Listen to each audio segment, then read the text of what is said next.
Good afternoon, everyone.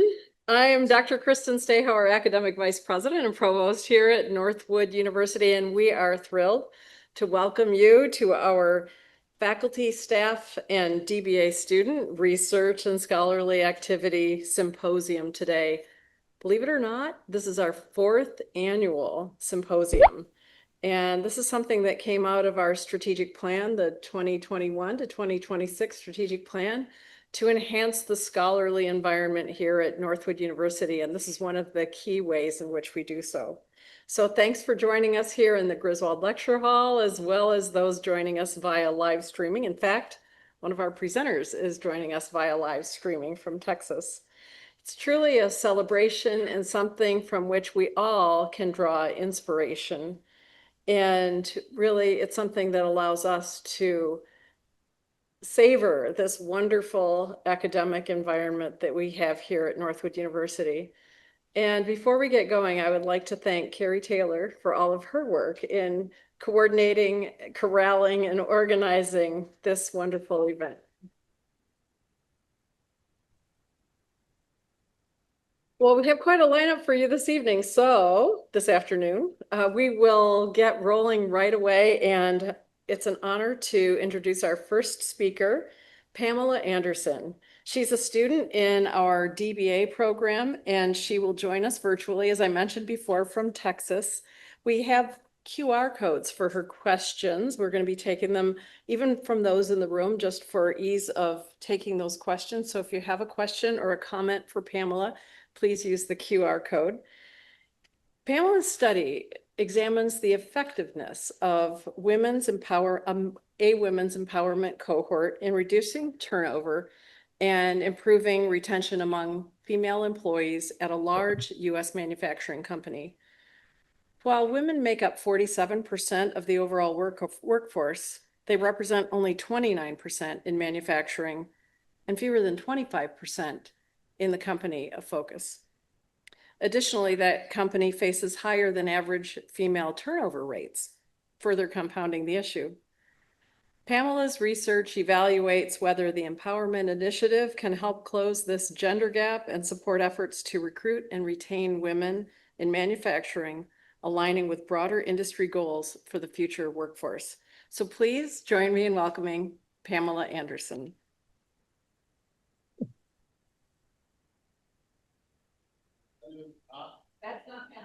Yesterday, I met with a manufacturing company, but they also are engaged in getting young people more engaged in manufacturing.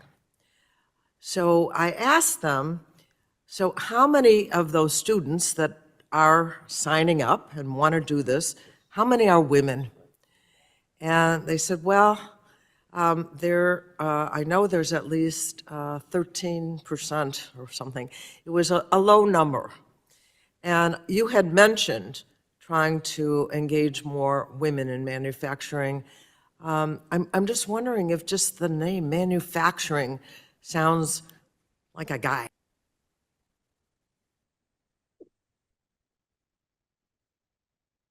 Good afternoon, everyone.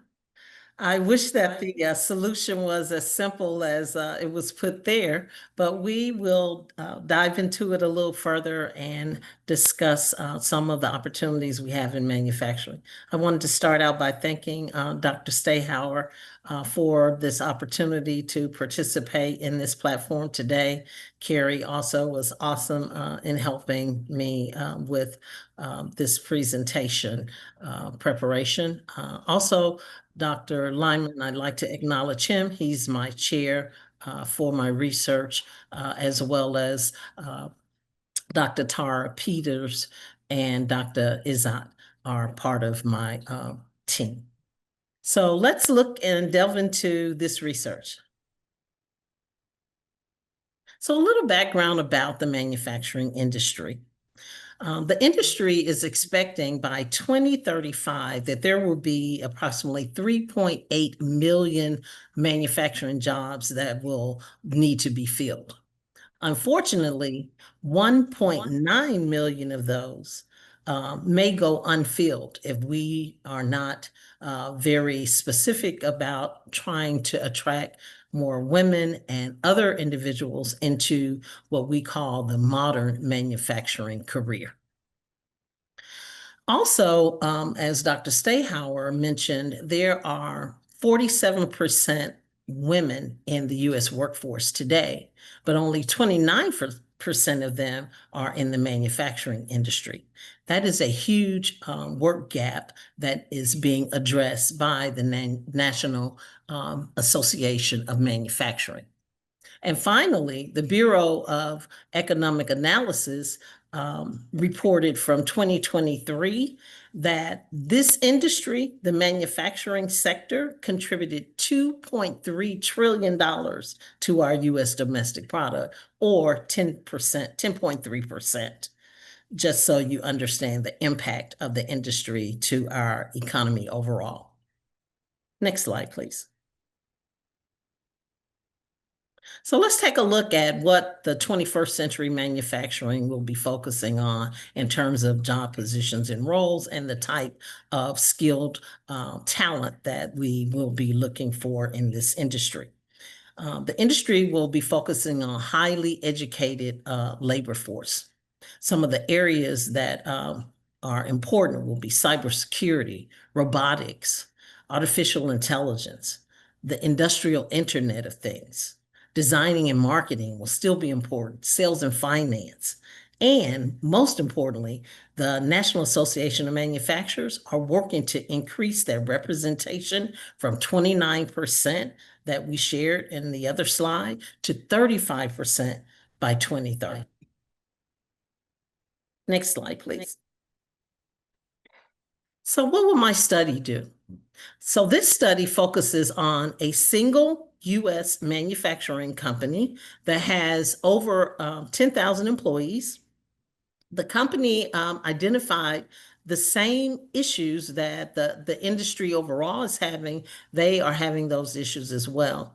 Not only is it important to be able to recruit females and women into this non-traditional world, but once they are recruited, we've got to make sure that we can retain them. So the company recognized that they were having or experiencing high turnover rates for women exceeding that of their male counterparts and exceeding that of the industry overall. So this cohort that was established, it contains 140 participants, and the empowerment cohort it's a learning and development process, and it's a 12-week process that the participants will undergo. And the company is using this as a way to approach this reduction in turnover, trying to improve the retention rates for females. Next slide, please. So what will the design look like for the research? This study will employ both quantitative and qualitative research analytics, which is a mixed methods design. We will be using the New World Kirkpatrick evaluation model to determine the outcomes. Dunn Kirkpatrick developed this model back in 1954. And for the last 7 decades, this model has been widely used to determine the effectiveness of training and development in the workplace. What we'll be seeking to understand is the impact of this cohort on the participants and the greater impact on the organization's goals that I mentioned earlier. Next slide, please. So here are the categories that the New World Kirkpatrick model focuses on. Starting out with results. There has been a lot of focus on learning and development in the workplace, but believe it or not, less than 50% of the training and development that is being done actually understands what the outcomes are from the learning and development. So with the New World Kirkpatrick model, the first focus is on results. Secondarily, behavior, learning, and then reaction. Let's go into a little more detail about this. So with the results category, what we'll be evaluating is the actual turnover rates and the intent to turnover outcomes. With behavior, we will be assessing to what degree the participants actually applied what they learned over that 12-week process. Then we will evaluate to what degree the participants acquired the intended knowledge, the skills, and the attitudes that are expected from participants in the empowerment cohort. And lastly, the reaction, to what degree did the participants react favorably to the cohort experience overall? That's a sneak peek into my research. And again, thanks so much for the opportunity to share with you all. I look forward to defending at some point in the future, and hopefully you'll join. Questions? Okay, if there are no questions, thank you very much.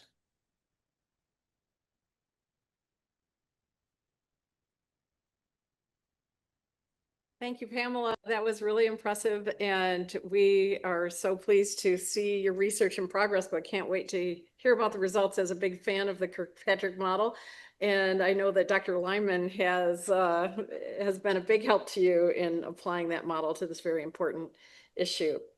So our next speaker is Dr. Dale Moeller, Assistant Professor and Department Chair for History. He's researching the golf industry during and after World War II. Particularly, he looks at how manufacturers, architects, and business people adapted after the war, addressing challenges caused by the war, while also incorporating new wartime technologies into the post-war world. As a reminder for Dr. Moeller's and the remaining presentations, we will use the microphone for any additional follow-up questions and comments for the speakers. Please raise your hand and Dr. Lund will bring the mic to you. And so without further ado, please join me in welcoming Dr. Moeller, who is quite a golfer himself.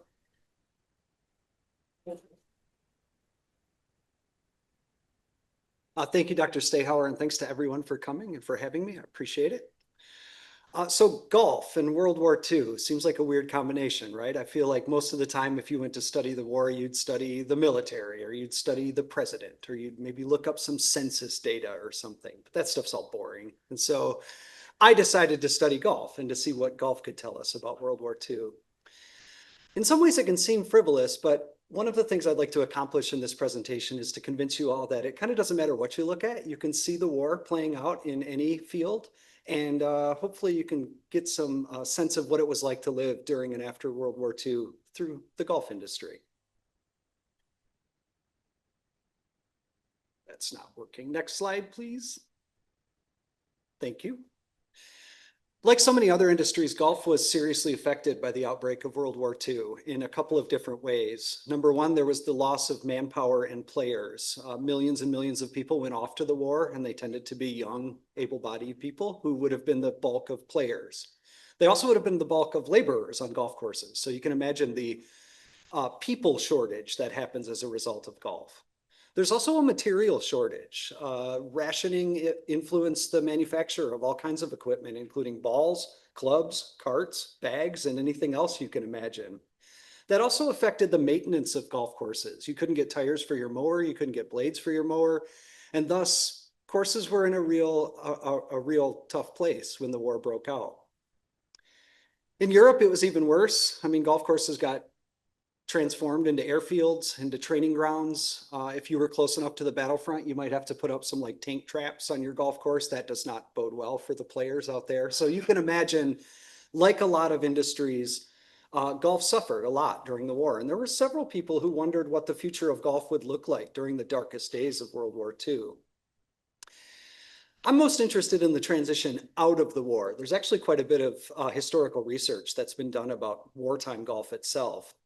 And so I spent quite a bit of time at the Turf Grass Institute at Michigan State, the best archive in the world, if you ask me, looking up some of the literature of golf course manufacturers and architects talking about what was going to happen after the war. I expected a bunch of depressive language, but actually they were quite excited about what was going to happen after the war.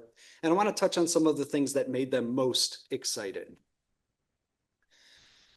One of the first things that shows up in the literature is how all of this new equipment that had been developed during the war for wartime purposes, this stuff wasn't developed for golf, but it would then in turn be applied to golf by manufacturers and entrepreneurs who are thinking forward thoughts. There's all kinds of things you can point to. The golf ball industry got completely revolutionized. Pull carts are a brand new thing after the war. That's a revolutionary technology. But I thought the incorporation of plexiglass into driver faces was quite interesting. Plexiglass was not developed for golf clubs. It was developed for bulletproof glass on airplanes.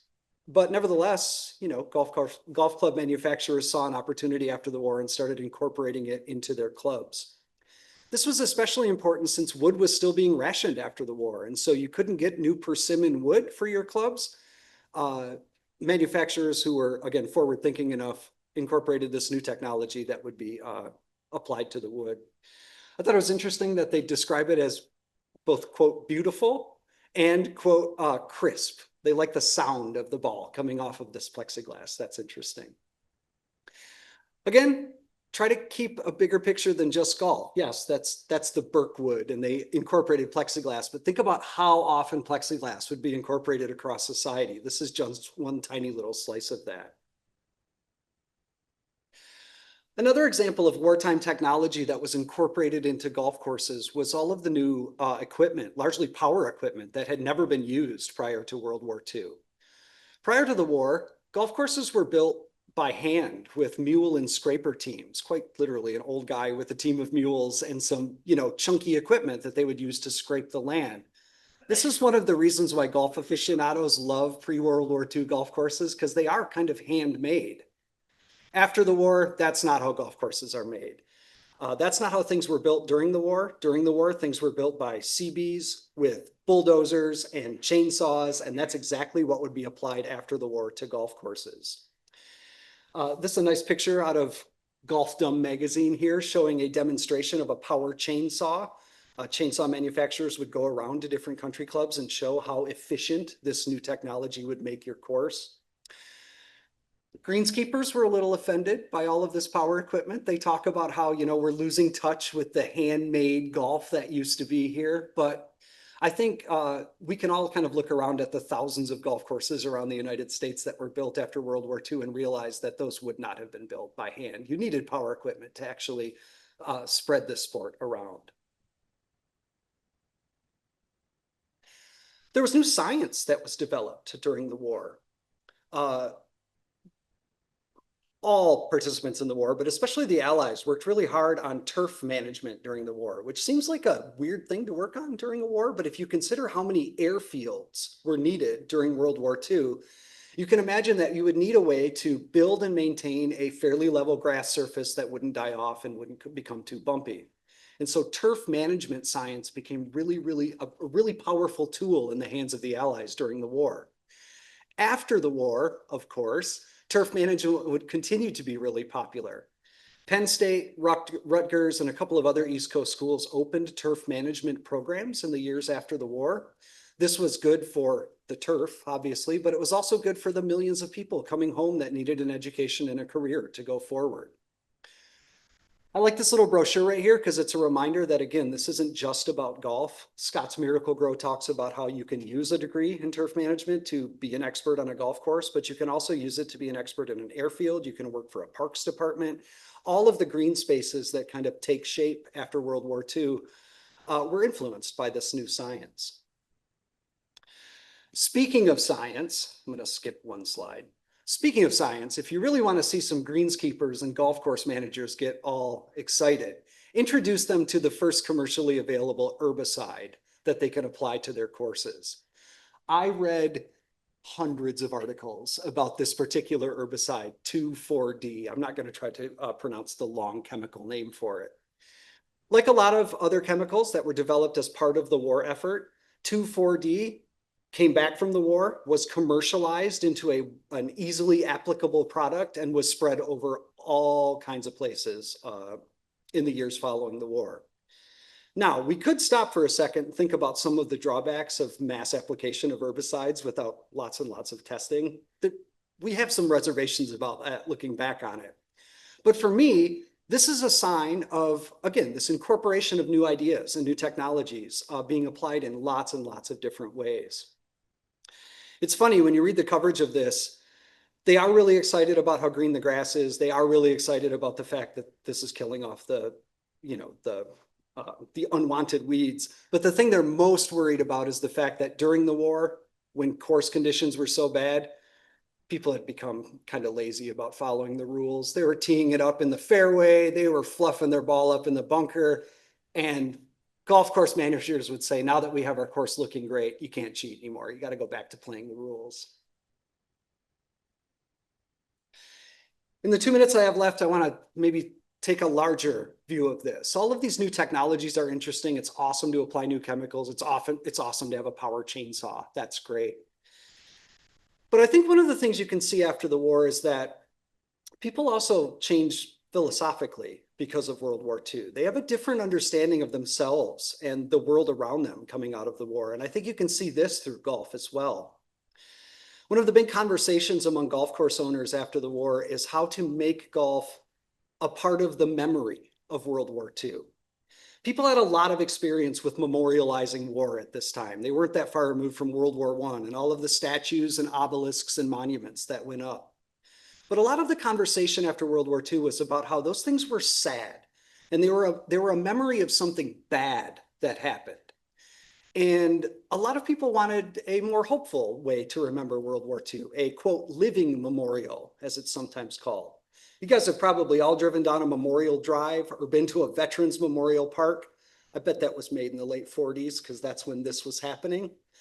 And there are quite a few veterans memorial golf courses around the United States. There's one in Iowa, there's one in Walla Walla, Washington. And again, these were founded in 1947, 1948 as a way to remember World War II in a different way than you might have remembered World War I. Everything I just told you was just silly little golf. But I think if you step back, you can see how it's reflective of much larger historical changes.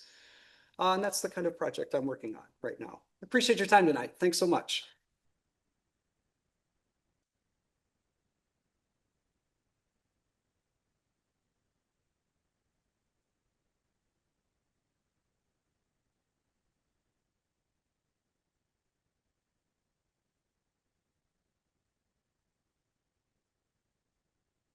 How did you decide on the topic?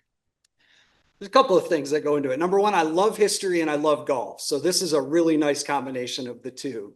I wrote my PhD on this topic, but not focused on golf. I was thinking about the way television manufacturers used the electronics revolution to then sell TVs after the war. And so in many ways, this was just an extension of the larger project I'm already working on. But my affinity for golf really drew me to this for sure. So what kind of insights have you gained from going through this?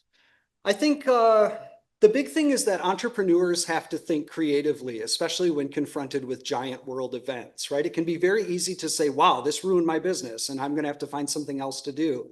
But you can also latch on to some of the opportunities that are presented by those events to maybe change your business and capitalize it going forward.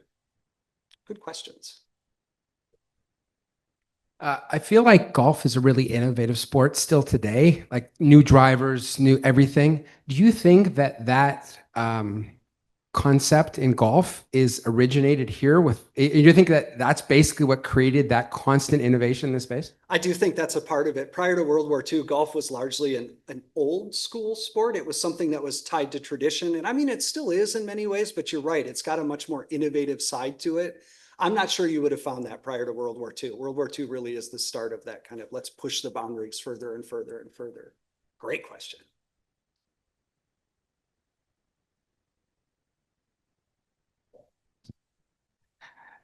Really interesting. Thanks, Dale.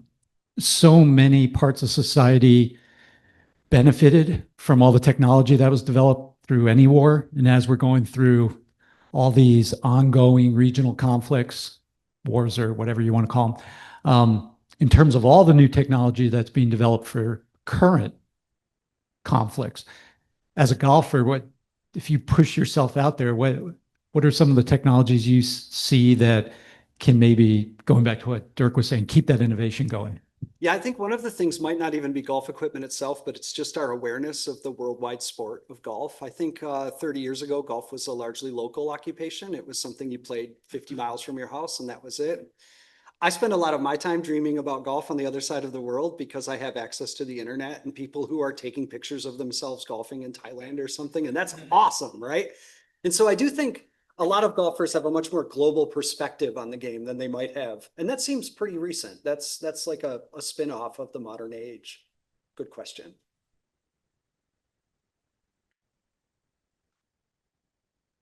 Thanks so much, everyone.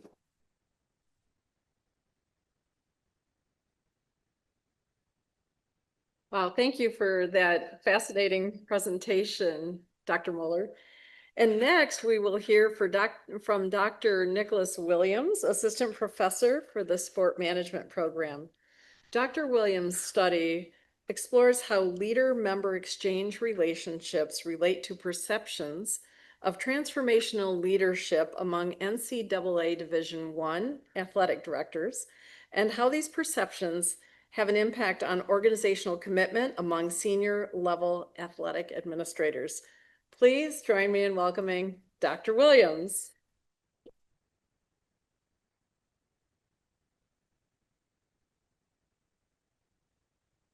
Thank you. Welcome, everybody. I presented this study a week ago at a conference. It took me 20 minutes and I rushed through it. So 10 minutes, here we go. Get this done. This is a study that's actually completed. It's been submitted for publication. So now I'm just playing the wait for peer review revisions game. But it stems off of some work I did for my dissertation. So anyway, we'll go ready to roll. So the purpose of the study is to, as Dr. Stehauer mentioned, is to determine the relationship between the different leadership behaviors and then perception of transformational leadership, which is the preeminent kind of leadership theory that's been used, at least in the last 30 years. And then how that relates to organizational commitment in athletic departments. So I'll get into a little bit about why that's important. So really looked at two different questions, ran a whole series of analytical models, multiple times. But anyway, looking at that, the LMX or leader member exchange relationship, how does that impact transformational leadership? Does one lead to the other? A lot of the background literature says it does. And then, but not necessarily looking at that in athletics. And then the perception of those transformational leadership behaviors, if you break them down, how does that relate to organizational commitment? So the idea was to provide a kind of a blueprint if there was any information available for athletic directors. And I'll get into why that's important, but how they kind of interact with people. And then there was also a lot of the earlier literature called for some more specific look at this. So I revised it.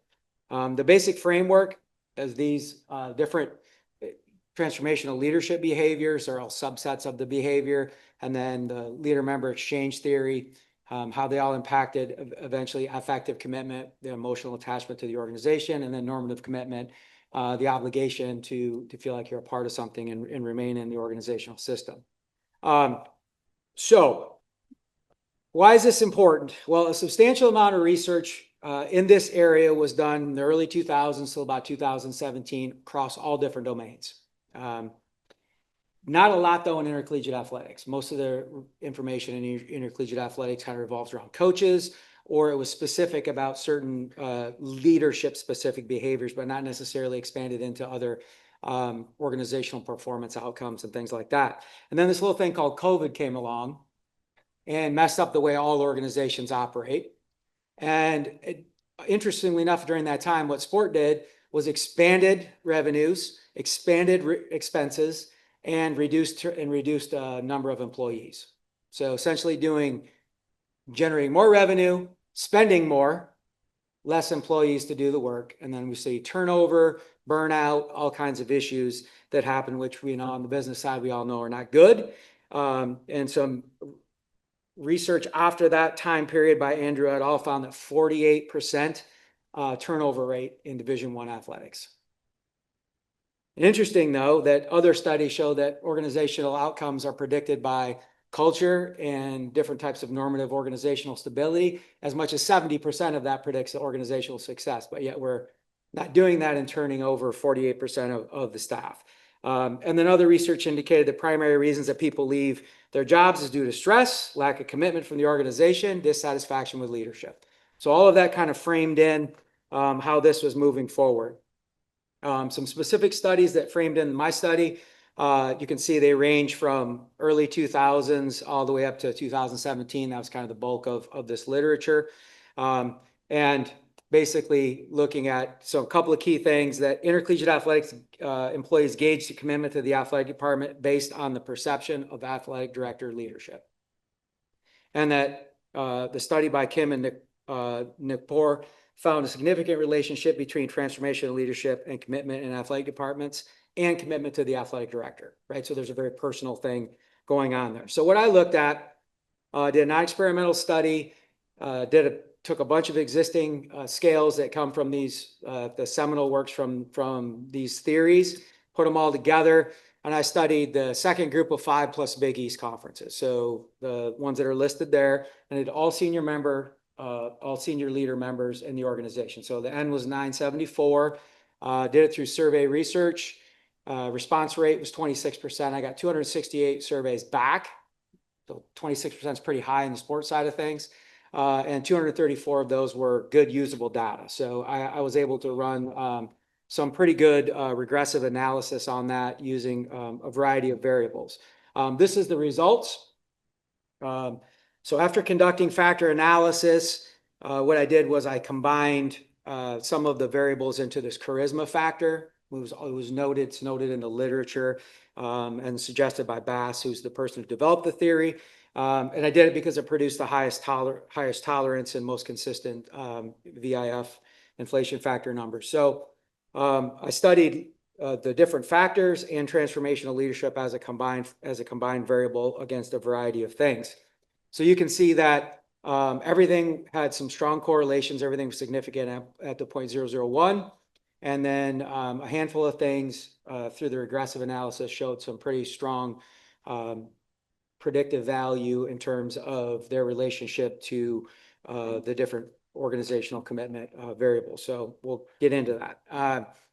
So looking at the relationship between LMX and transformational leadership, that was really strong with transformational leadership and then all the different factors of transformational leadership, and that LMX predicted 75% of the perception of transformational leadership. So those individual leader member exchanges account for 75% of the perception of somebody's leadership abilities. Let's see here. I'm going to try to go through this and hit the most important parts. So essentially, what we take out of that is that as the quality of LMX increases, that relationship becomes less transactional and becomes more transformational in nature. So those individualized relationships and how the athletic director interacts greatly influences employee work experience and therefore increases their ability to view that person as a quality leader. So the second research question looked at the individual factors of transformation leadership to the 2 different components of commitment. The first one being affective commitment, that emotional attachment to the organization. Again, all the correlative variables were really high, all significant, but only individualized consideration was statistically significant, predicting 35% of affective commitment. Nothing else ended up being really significant in that. But what this tells us is that individual consideration, it's kind of a base factor for LMX, right? So it's based on those individual interactions for your personal growth and development. And that was kind of the key principle that created that transformational leadership. And so athletic directors should really focus on efforts on building those relationships with employees and supporting that personal development because empirically found to be significant. Right? So that's one of the things that was a takeaway out of that. Research question 2 looked at, or the second part of that looked at the normative side. And again, everything highly significant, but only charisma, that combined factor of idealized influence and inspirational motivation. So the person's ability to inspire, motivate, be charismatic as a leader, it predicted 23% of the outcome of normative commitment. So what does it tell us? It tells us that you have to be individually considerate, because that's really important, right? And then you have to be inspiring and motivating, right? Once you have those things established. So athletic directors who engage in transformational leadership behaviors positively influence employees' growth and development. They also increase their commitment to the organization. Okay, becomes important when we think about what's going on in the industry. 48% turnover. That's really hard for any business to survive, especially one that is predicated on revenue generation. And then you're constantly turning those pieces over, makes it very, very difficult. So there you go. That's my presentation in 9 minutes. So.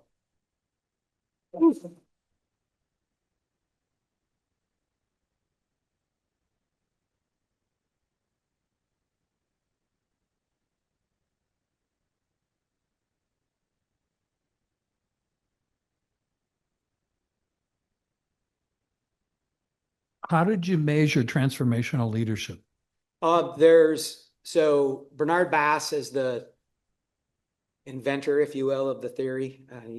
He built on Burns and some other people, but there's a scale. So I actually bought the transformational, the MLQ-5 scale, used the LMX scale from Yulbian, and then I also bought the Myers Allen scale that does the organizational commitment. So I bought the rights to use those. I combined them all together in a questionnaire, added a couple of categorical variables in there, which is going to be part of my next study that I'm hopefully get out this summer. And then I just ran all that analysis. Wow, you had a lot of data. I did. What surprises or what did you find that surfaced that you didn't anticipate? I found pretty much what I thought I would find, based on the existing literature that's out there. They just didn't do a lot of it in athletics. I thought I might find a few more things were a little more significant, given that athletics is really a people business, right? We're in entertainment, we're producing a product. It's, and it's all based on emotion, right? We go to a game because we want the experience. It's different than buying something else. So I thought maybe that might be a little bit more important, but really just the idea of being individually considerate and then being charismatic are the two things that were most important in terms of those two elements of commitment. There's a third area of commitment, but I didn't look at it. That's really cool. Thank you. Thanks for the presentation. LMX was quite complicated for me. How did you arrive for the sample size? I mean, did you try it with a different sample size? The sample size? Yeah. So I used the NCAA database. I went and get to all 6 of those conferences, pulled them out. Then I went individually and cross-referenced them because everybody moves around so much in athletics. All 6 conferences, all schools had over 1,000 of them in. Only 974 of them were actually, when I sent them out, actually came back as okay. They didn't bounce back at me. So it took me 2 weeks, all day long in the summer, just going through, pulling all those out, school by school, conference by conference. Thanks. Mm-hmm.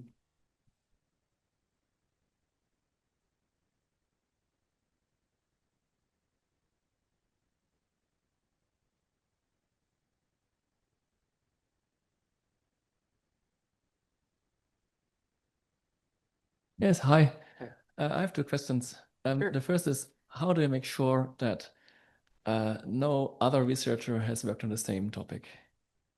Well, there's been people, maybe there have been, I don't know, I didn't find any on this particular one, but there's been like some of the key, you'll see if you look in the literature, see Burton, Peachy, some of these other names, Challenger I, you'll see them over and over again, but they looked at different parts. So somebody looked at Division 3, somebody looked at Division 2, somebody looked at just women and men, like gender assignment of in terms of athletic director, et cetera, and then their relationship to them as male or female, right? So there's been lots of different parts of it. There just wasn't anything that I found that was looking specifically at what I was looking for, which is this one. And I picked the second group of 5 because they're large enough organizations where there's some stratification of roles and responsibilities, right? And then, but small enough where those senior level administrators are interacting with the athletic director every single day. And the athletic director is just big enough where they're insulated from some of the lower level employees, right? So that senior level is really the kind of the go-between. And so that's why I picked that. That's why I picked that one. Okay, then second question. I guess you are athletic person yourself. Yes. So you have some experience. Could you use experience from other industries or from other fields? I mean, because some findings that you told us are kind of obvious. So could you learn from other fields that kind of have the same results that you found in your research? Yes. So a lot of, especially for my dissertation, a lot of my 79-page lit review was the same topic in other areas, right? So it's been studied extensively, again, especially from 2000 to 2017, extensively in all different areas. Just they tend not to look at it a ton on the athletic side. In terms of transferable, yeah, we're all in business, right? We're all in business. It's just a matter of what type of business. Great, thank you. Thank you. Thank you. Thank you, Nicholas. That was really fascinating and inspiring too. So up next is Maria Khan, who is a student in the DBA program. Over the past 30 years, hospital mergers have increased significantly. Maria's research examines how these mergers affect hospital-employed physicians, particularly when cost effectiveness is prioritized over the potential negative effects on physicians' time, workload, and the quality of care they can provide. Please join me in welcoming Maria Khan.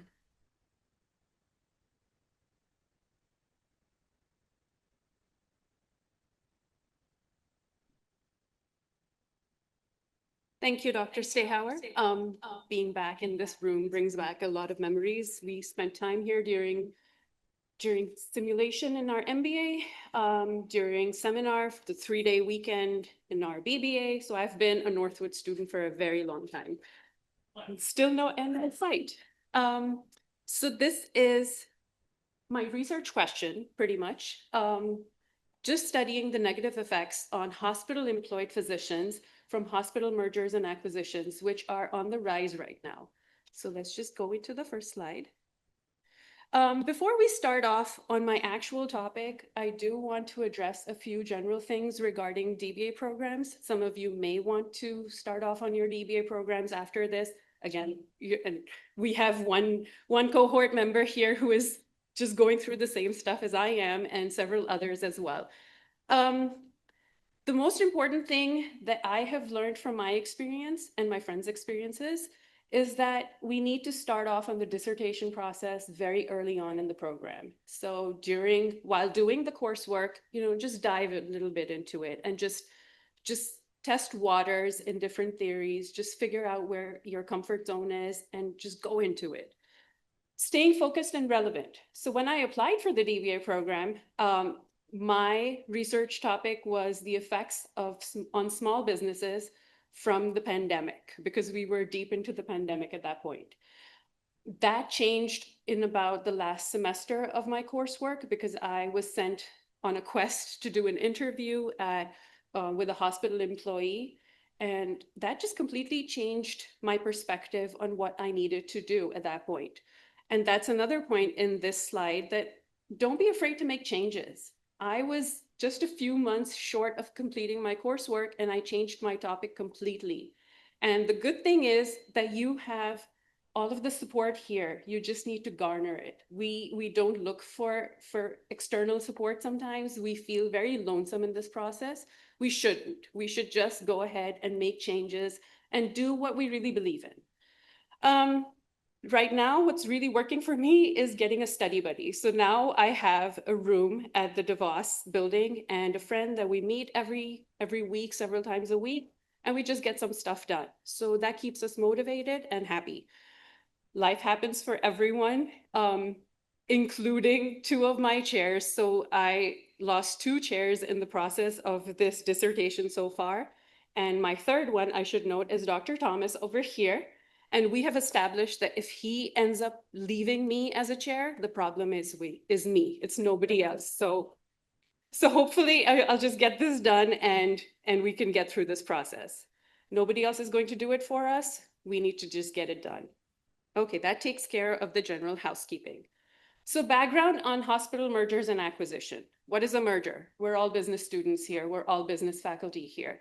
A merger is when two companies combine to make a separate legal entity, which is all in its own.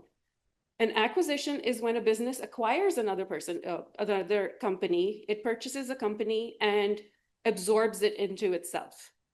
The types of hospital mergers and acquisitions that are very common are vertical and horizontal. I will not go into detail of those, but the rise of hospital mergers and acquisitions has been not rampant, but a steady rise in the last 30 years.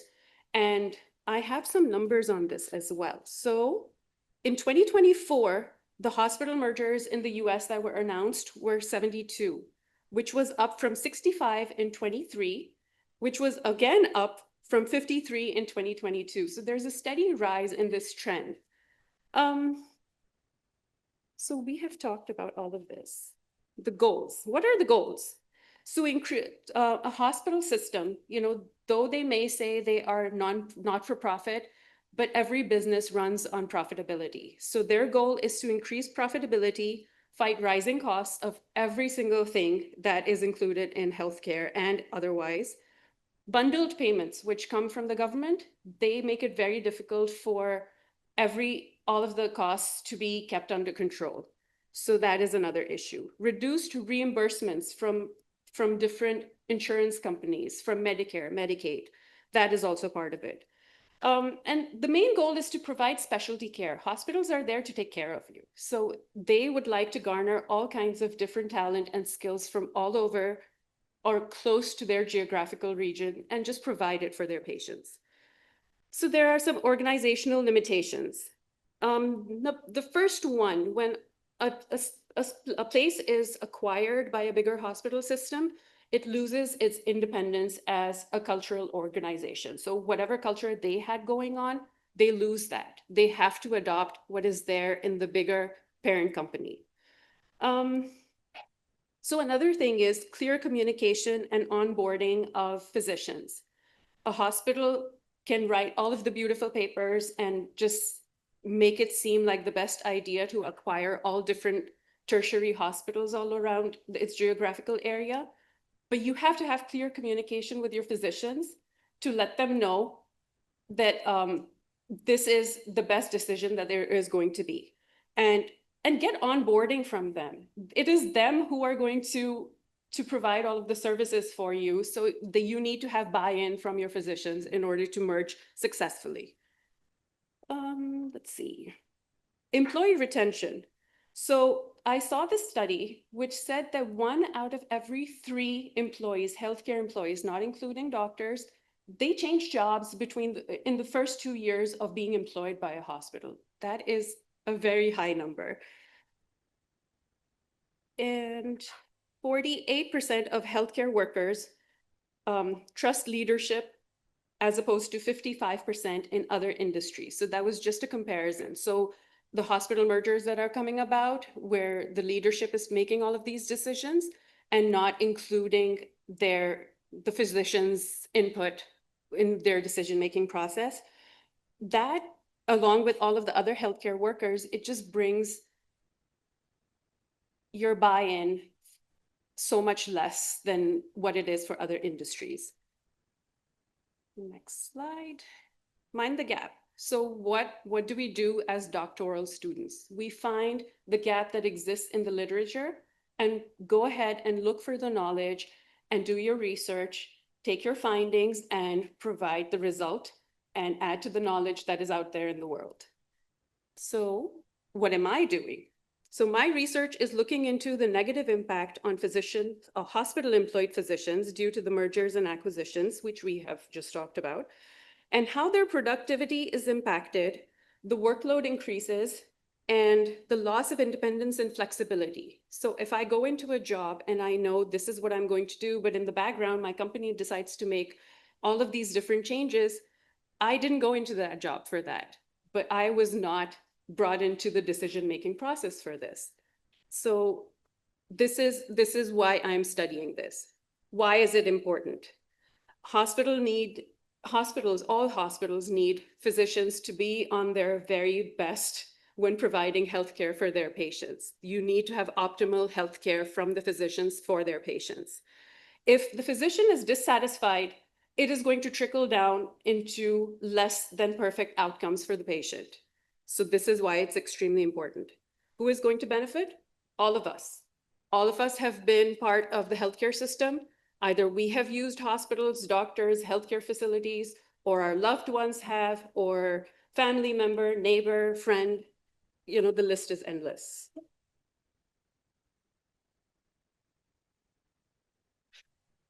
No, this is too far. Okay, where am I in this process right now? Again, I'm working on chapters 1 and 2, chapter 1 being the introduction and chapter 2 being the literature review. My study is going to be qualitative in nature, as I believe human experiences cannot be quantified. And I also believe that I have offended half of the AI-generated audience members present here today by that statement, but that's okay.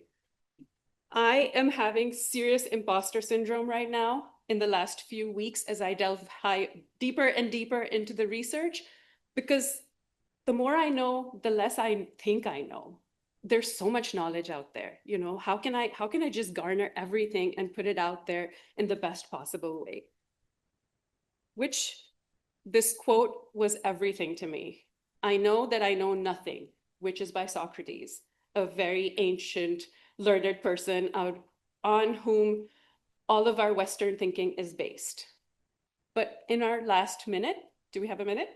I would like to take you into a deep dive of my thought process, which is going down the rabbit hole.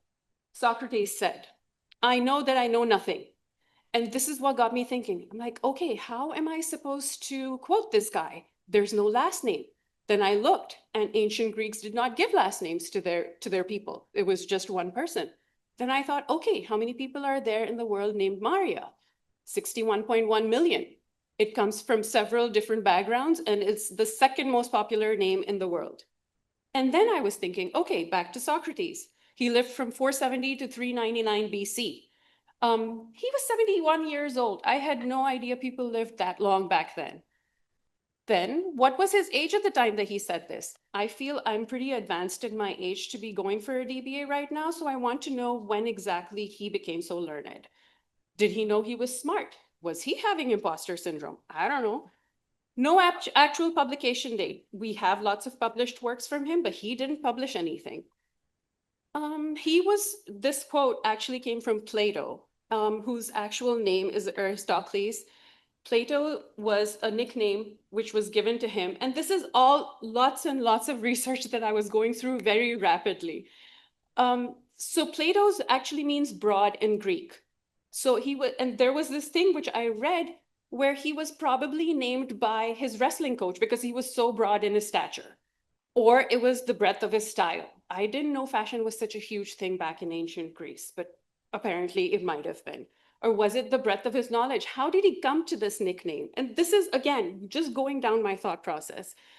And then where is Plato's publishing? There's lots of it, but he wasn't published in that time. Did he plagiarize? Was he taking Socrates and not giving him enough of credit for that time? So this is my thought process. Thank you so much for this opportunity. This is way out of my comfort zone, and it made me laugh as I walked in and I saw all of the students just lining up the back row, which is something that I did, but as I've grown older, I tend to sit further down. Thank you so much.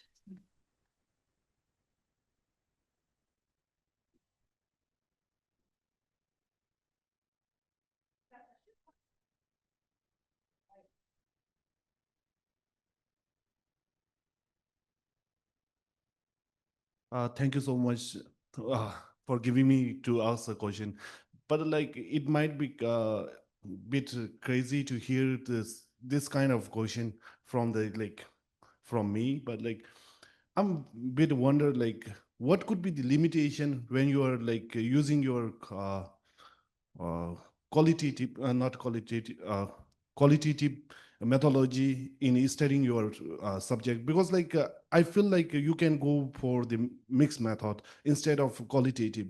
Uh, However, like you can also incorporate quantitative in your studies, because like some paper who have like similar kind of nature have used the mixed method.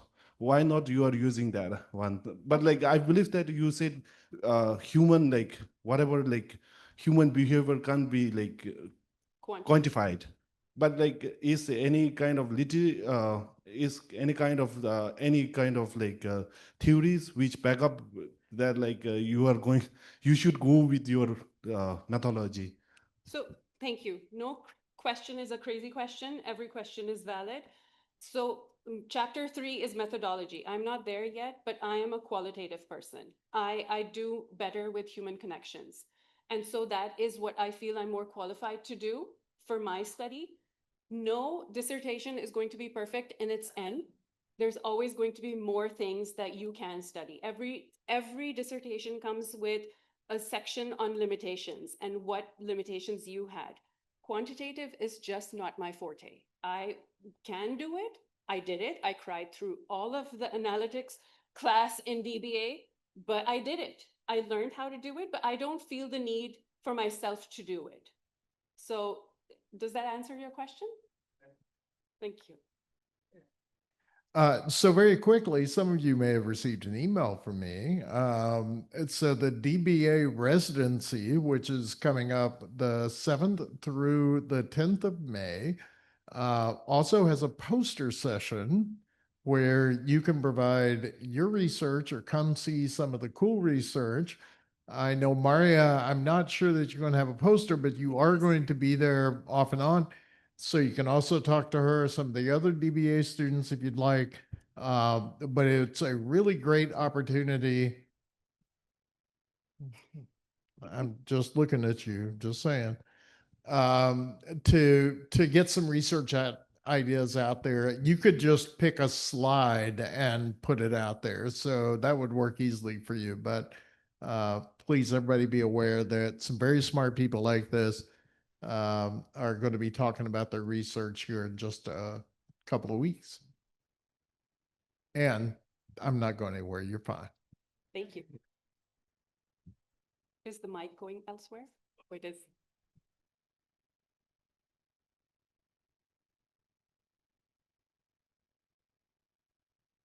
When you talk about the difference between a merger and an acquisition, my experience has been that, like, I don't know what percent, but mergers in a lot of cases are claimed to be a merger, but there's always a de facto acquirer, right? And so you look at the culture of the two companies and one ends up winning out.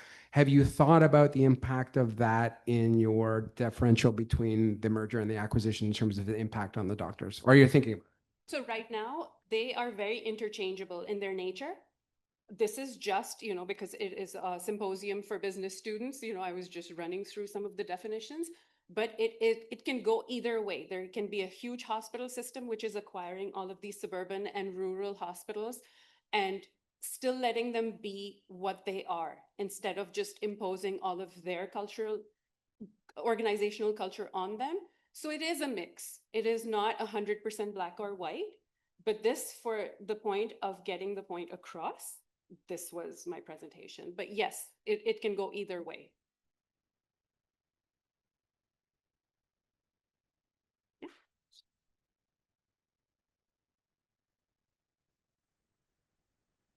Well, thank you, Maria, and certainly a timely and important topic. And I think you proved that your imposter syndrome is unfounded. So way to go.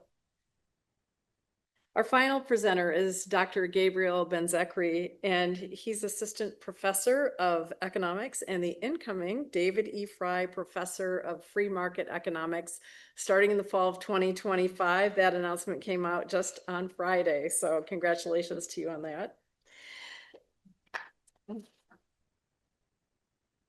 Dr. Benzekri's research explores the watchmaking industry's evolution through the lens of economic theory. And to share more about this topic, please welcome Dr. Benzekri.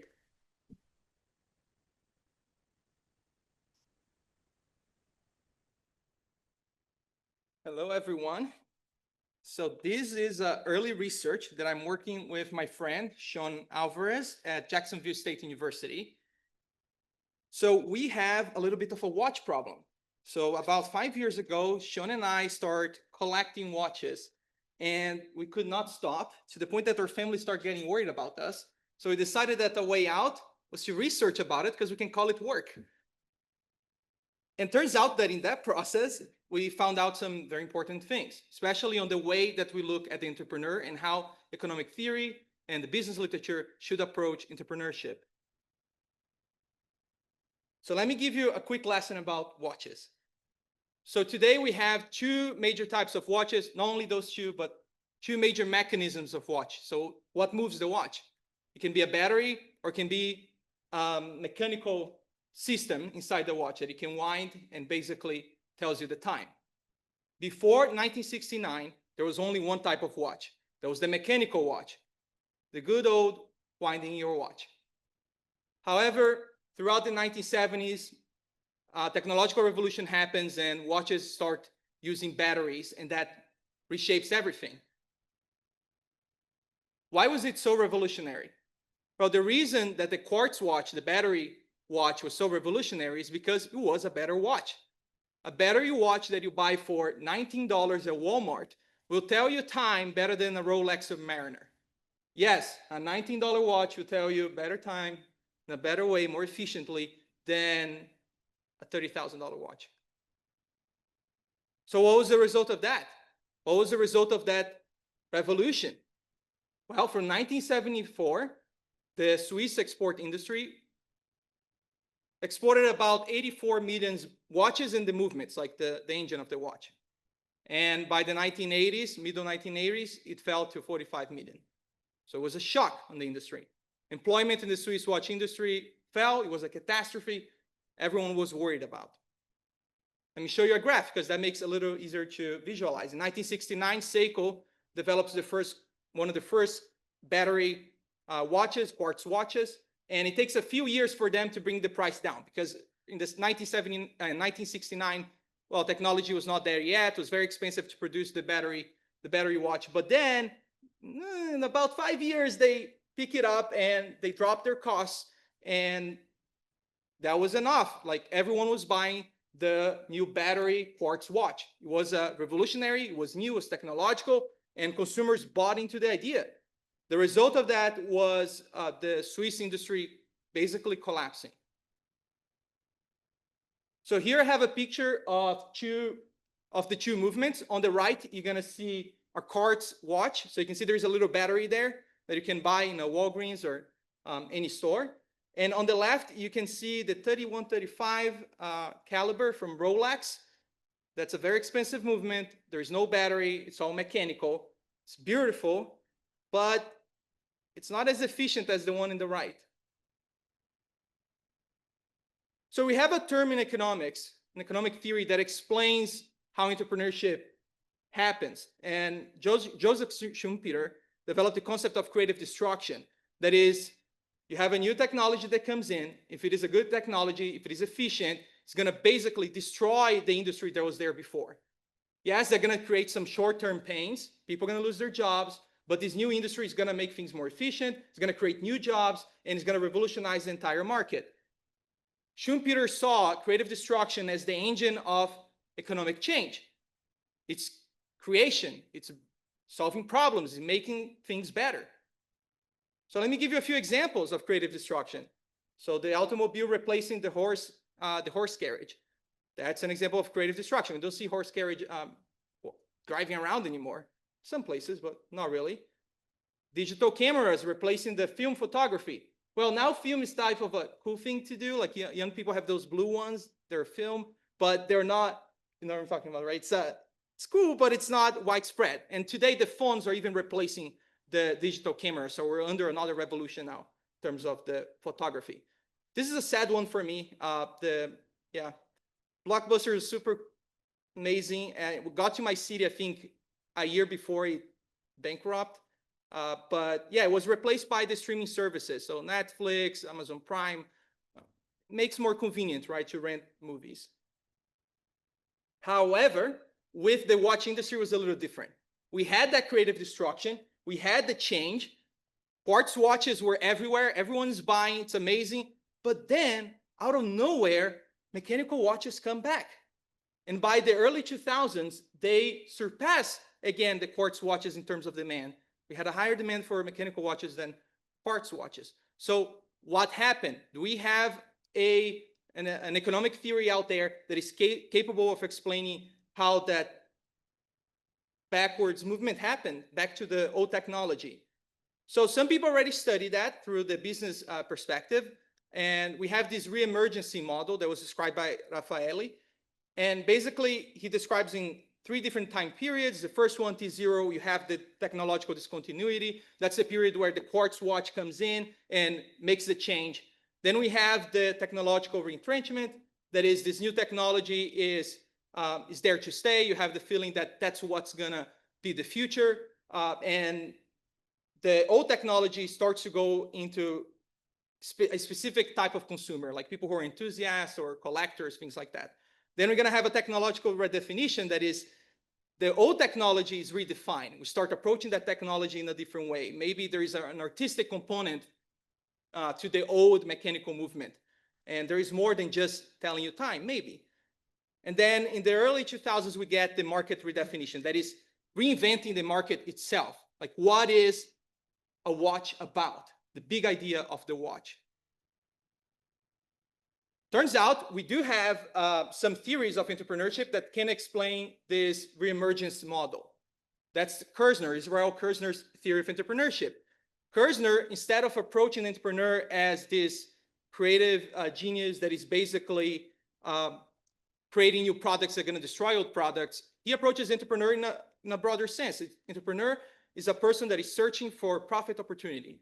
And if there is an opportunity to profit, if there's an opportunity out there, the entrepreneur's role is to go after it. And this alertness to that opportunity, in our opinion, is what reshaped the watch industry.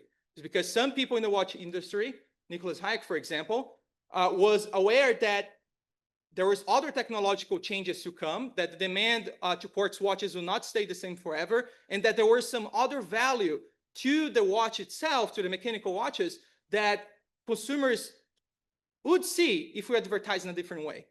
So he was alert to that opportunity of reinventing the industry. So what was the strategy of some Swiss watch companies? Was to create a narrative.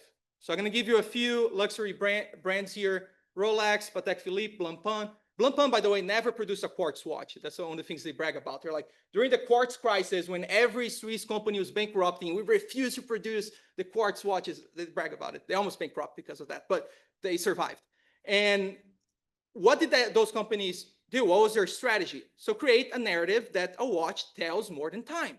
It's not only about time. It's about emotions. It's about history. It's about looking good. So they start changing the way that they did the ads. So part of our research was to look at the newspapers. So we went to newspapers archives and we saw that before 1969, the ad was about precision.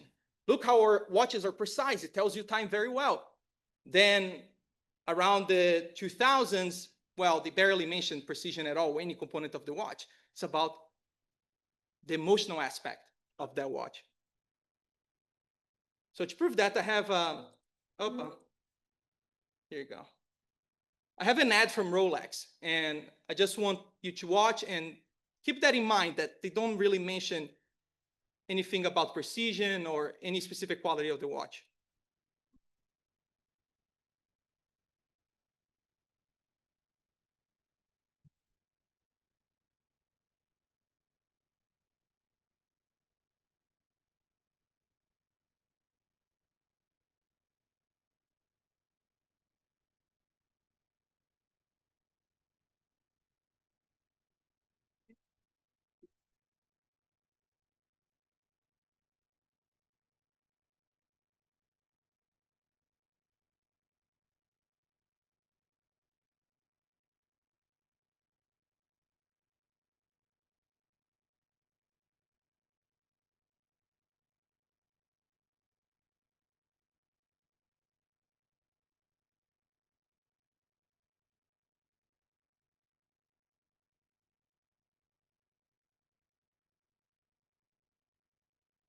they just show the watch in the last second of the ad.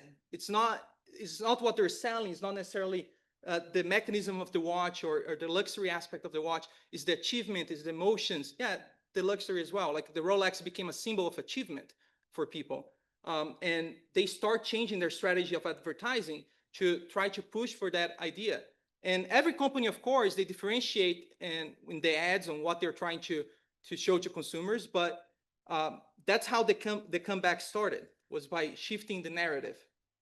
Now, there was also a role of looking at the demand. There are some things that played into the strategy of Rolex, Blancpain very well. Cell phones. If you actually want to know time, even me, who wears a watch all the time, I usually look at my phone. It's easier. I go click, here's the time, I see if there's an email, I'm good to go. So that demand shock as well of coming the smartphones in the first years of the 2000s, becoming widespread, that helps the luxury aspect of the watch, of showing to consumer, hey, it's not only to tell you time, there's more into it. It's emotion, it's the achievement. So there was that aspect of recognizing that there is this demand shock, and they knew it. The watch producers knew that was happening. They were aware of the technological revolution happening around them, and they saw that their strategy of advertising this other aspect of watches was the right strategy. Now, there are some structural changes that they made to the industry. Swatch Group was the major one. So Swatch basically saved the Swiss industry by bringing economies of scale into the mechanical mechanisms. So they bought a bunch of companies, I think including Blancpain, Omega, for example, all under the Swatch Group. And they share a lot of mechanisms. So they're able to build the mechanism with certain craftsmanship, but still with economies of scale. So they had an assembly line and everything. And if you look at like Rolex, they don't have an assembly line. Each movement is made by individual watchmaker. So there is that aspect that is different. But most of the companies were saved through this cost-saving mechanism that the Swatch Group brought in as well. So there's two. There's a demand side that is, yeah, we had this shock from the smartphones coming in and showing time better than watches, and recognizing that the demand would change. But also there's the aspect of the supply side of adapting our production line. So this brings us to the difference between Schumpeter and Kerzner's view of the entrepreneur. Schumpeter is going to focus on the innovation and the creative destruction aspect of it. And Kerzner is going to say, hey, entrepreneurs is also about alertness, to be alert to the profit opportunity. Sometimes to be a good entrepreneur is to go back to the old technology. It's not necessarily just a forward line. No, you can go back and reinvent something. There is this perception of opportunity in entrepreneurs that I think is a little underappreciated in the economics literature, especially in the mainstream economics literature. So it's not a linear change. Markets are adaptive, and they can go back to old technologies. So the conclusion is that the quartz revolution was indeed a revolution, but it was not the end of the mechanical movements. They did come back, and that comeback was driven by the narrative, by the demand, and as well as some changes that were made on the production lines, especially with the Swatch Group. The part of the Swatch Group is the new part of the research. We're still digging through the materials of how Swatch exactly did it. But there is definitely a supply side to the story as well. So yeah, we should see entrepreneurship as well through these lenses of re-emerging old technology, bring things back. And there is true value to that. So yeah, that's the research.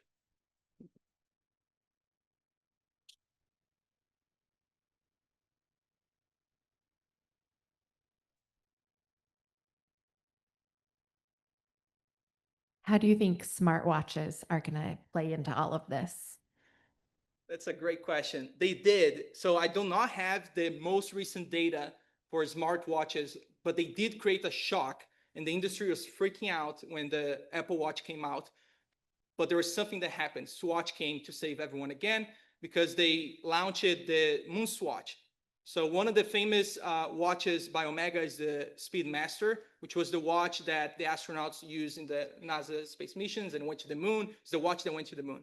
And what Swatch did, because they own Omega, they launched this $250, $275 watches that were not the same, they're quartz, but they're very similar in design to the actual original Speedmaster. That reignited the demand. Like everyone started wanting a watch again. That's when I got into the wagon. It's like, oh, that's so cool that they're doing that. So everyone, especially the younger consumers, start to get interested about watches. But we know there is a shock. We just don't know what the extent was. But we do know that the Swatch campaign with the Moon Swatch saved them from the smartwatch, essentially.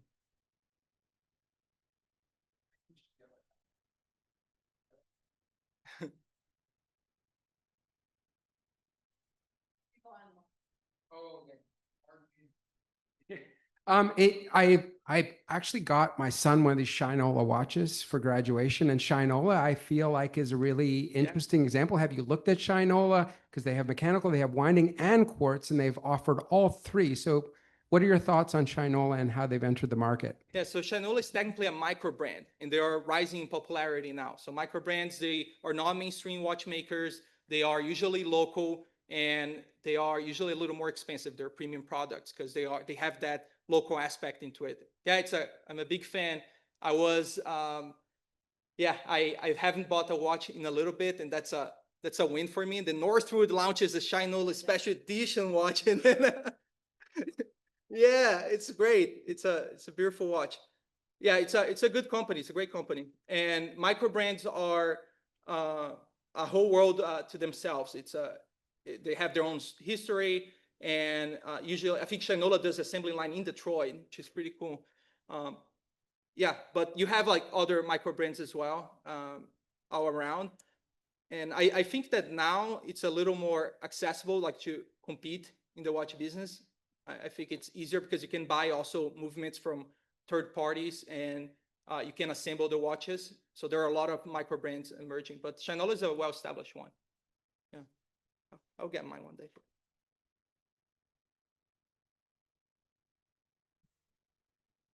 Gabe, have you looked into the watches almost being used as an economic tool like currency in terms of, for example, special operation forces usually wear Rolexes in case they're caught or to trade and get funds and things like that? Are you going to look in any types of cases like that? Yeah, there are cases like that. Yeah, watches hold value. Some of them hold value very well, especially abroad. There are cases of like that in war, but also when you go to foreign countries, there are people who trade using their watches. Don't take the super expensive ones, take another ones, but you can still trade very well with them. Yeah, there is that subjective aspect of the demand, right? We could definitely explore that in the research. We don't as of now, but I think we can definitely, because that plays into the subjective aspect, right? Because the Rolex today did not change much from the Rolex in the 1990s. Like in terms of the technology behind it, it's the subjective aspect of the demand, how we perceive the watch. And I think that's just further evidence of that, right? That you can even use as currency. Yeah. Thank you.